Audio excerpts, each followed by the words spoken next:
Hello and welcome to What to Do When You Can't Get a Grant by Christopher Dixon. This course is also available in full at amazon.com. What you're about to see right now is the abbreviated version of this course. In this series, we're going to talk about what to do when you can't get a grant. This is available currently right now in the audiobook, but the printed book and the actual DVD will be available within 30 days of this release. This is part of the Alternative Funding series by the Strategic Publishing Group. This was written in whole by Christopher Dixon, the author of Government Funding in You and that particular grant series. Overall, in talking about grants, you should understand that grants should make up more than 10% of your total yearly budget. This means if you plan on starting an organization in the hope of getting a grant to be the heart of your funding, that is a mistake. Grants should only be thought of as a tiny portion of your budget because grants simply cannot be depended upon to make your organization successful. That means your business should actually be set up with a profitable orientation from the beginning. Any business prepositioned for success will actually find success. The other big portion is that for nonprofit organizations, 99% of all grants actually go to organizations that have a 501 designation. We're all used to hearing the 501c3. The major issue, however, is there are lots of other 501 designations like 501d, E, F, G, K, H, and I, but you rarely hear about those designations. We typically just say 501c. There are a lot of other 501 designations that often don't get mentioned, but all of them are nonprofit statuses. Now, when grants aren't an option, you need to organize your organization properly. That means that you need to be set up as a nonprofit corporation. You also need to display the proper context. That means that when you go out into the community, you should market yourself at all times as a nonprofit organization. A lot of times, if a person has the opportunity to choose between a nonprofit organization and a for-profit organization, that individual will almost inherently tend to prefer the nonprofit organization. People feel like all of the money that's being put in this organization is going to be returned to the community for its own good, versus a for-profit organization, which people tend to think of as greedy, profiteering organizations that only want to rake all of the cash out of the community. So that should be kept in front at all times. If you are starting a nonprofit organization and you do not have your 501 designation, you should begin work on that immediately.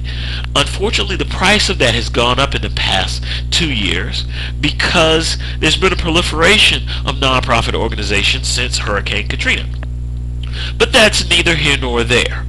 The point is, if your organization can bring in income, you can survive.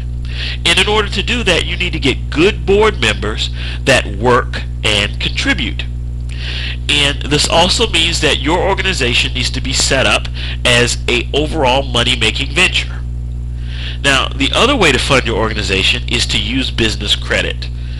That is elaborated on in the course, and you really need to take a little time and think about that one.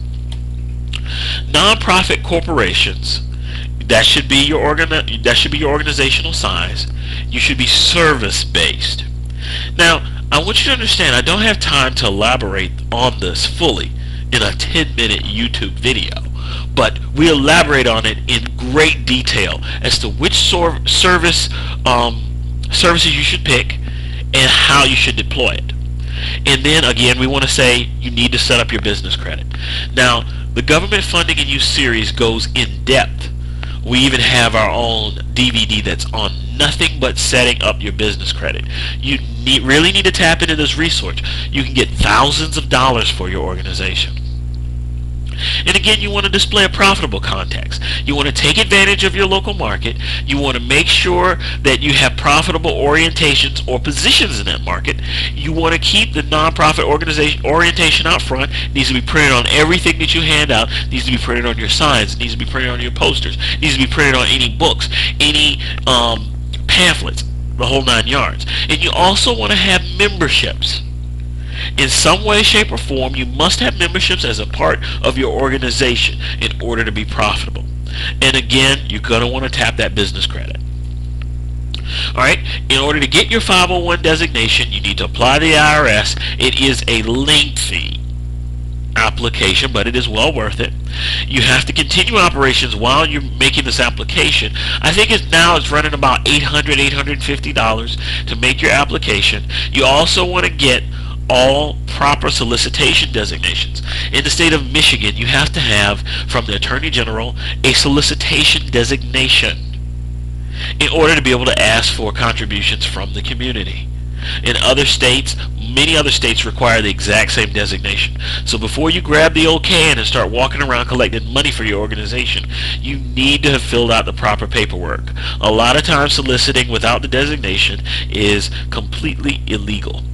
The average wait time right now for 501 designation is about 1 to 2 years. In your service orientations, and the main reason you're picking a service-based model is to keep your organization funded. Services produce cash and major accounts receivable.